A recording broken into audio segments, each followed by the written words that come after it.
Welcome back to Federal Insights, sponsored by NEC Corporation of America here on Federal News Network.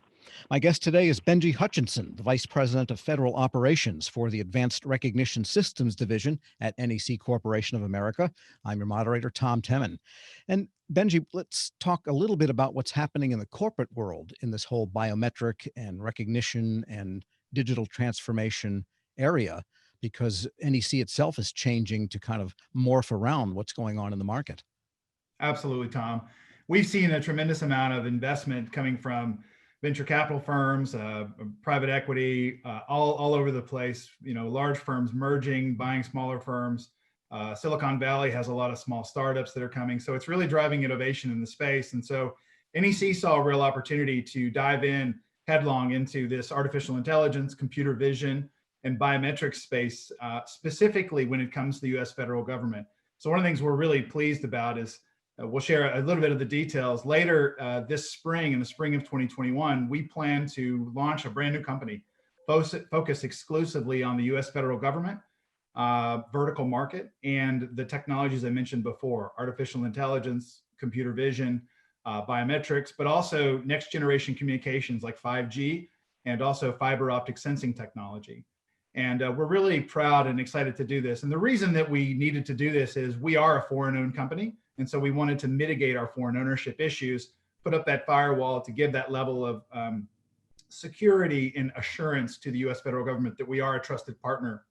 So we will have a facility security clearance at the top secret level, and we'll be supporting our customers with classified and sensitive work. And we're really excited to see that development take shape. And what you imply too is that there is almost a merging of several streams of technology. I mean, facial recognition is one, but remote sensing and machine vision, they all have things in common, but they haven't been really the same technology, different algorithms, but a lot of background types of processes similar. Is that what's going on? That there's almost a convergence of these technology streams? I think we mentioned one before the break: temperature sensing and facial recognition, for example, in one system.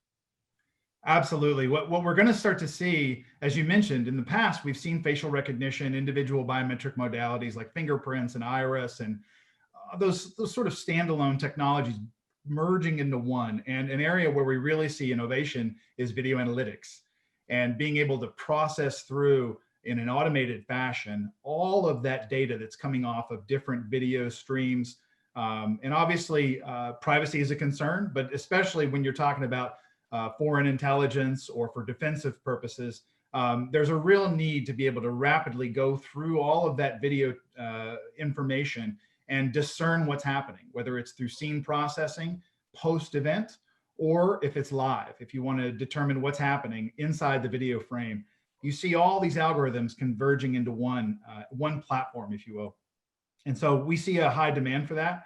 And I think that we're going to see more of that in the future. And that is driving a lot of the reasons that we want to develop this new company and really, truly focus on these areas. And I'm guessing that video analysis coupled with facial can maybe enhance facial, because very often one's characteristics are expressed in their movement, which are unique to each individual. That's how you can tell, say, your spouse walking from 6 blocks away versus somebody else walking. Is that part of all this too? It is part of it. And, one of the things that another example is object detection, right? Is there something in the frame that should not be in the frame? Has it been left there intentionally or unintentionally?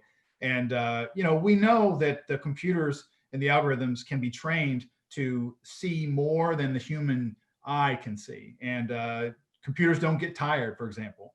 So typically in the past, we've had security guards or intelligence officials or defense individuals sort of watching screens and looking for oddities or things of concern. If we can teach the computers and the algorithms to do that for us, we're in a much better place. And especially now that we've got larger and larger volumes of data, it's a real necessity. And in the last couple of minutes we have, maybe talk briefly about the idea of continuously evolving biometrics and artificial intelligence, which implies continuously evolving. Yeah. So one of the things, people often talk about artificial intelligence, and that's a generic term that basically just means computers can behave like human beings. They have the ability to sense. But machine learning and deep learning is really where we've seen a lot of the advancements in these algorithms. And machine learning is the ability to train the algorithm to do better, right? Through using statistics. That's pretty straightforward. But when you get to deep learning, you can use multiple approaches, a lot more mathematics, a lot more computers to analyze all this visual data and come up with a picture that's a lot more clearer for those decision makers. And so that's really what the industry's been working towards. That's what we've been working towards. And these innovations are going to continue. And as I mentioned earlier, you know, when we talk about the NIST tests, the error rates have gone down considerably over the last 5 years. And that's only going to continue to happen. They're going to get faster and they're going to get more accurate. And we're also going to be able to deal with demographic challenges as well. And that's been a concern as of late. And we continue to work on that, and the industry works on that as well. But we definitely see artificial intelligence as a capability, as a technology capability, making a real difference in the biometric space and video analytics. And I think we're going to see more of that. And one real fast question, is this all going to be somehow incorporated into an app on a smartphone?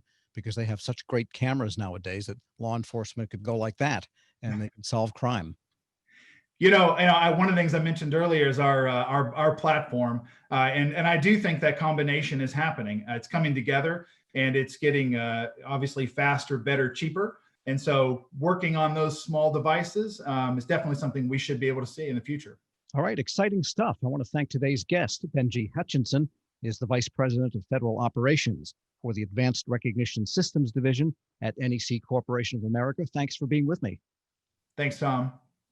And I'm Tom Temin. You're listening to Federal News Network. For more on this discussion, visit federalnewsnetwork.com and search NEC.